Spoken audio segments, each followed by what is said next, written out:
3 adolescent vandals have been terrorizing the city of Lexington, Texas with horrific depictions of famine and the macabre. Nearby active officers may involve remote Odessa sheriffs investigating evidence authorities locally intercepted years ago.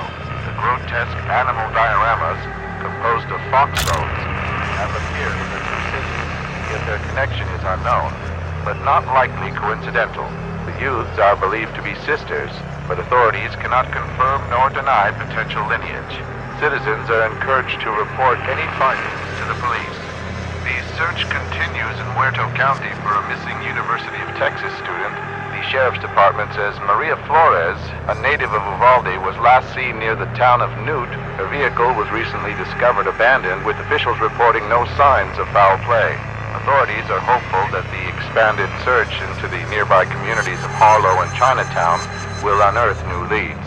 Family and friends are urging anyone with information regarding her disappearance to please come forward.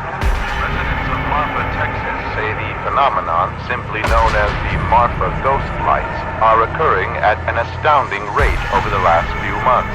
Witnesses report seeing white, blue, and red orbs of light.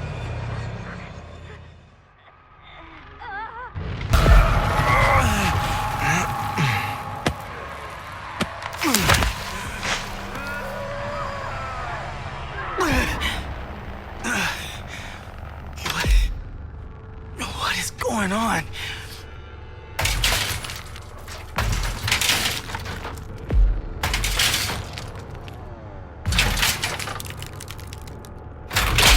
Let's see where this leads.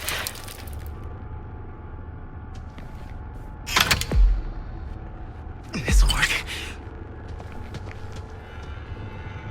Huh?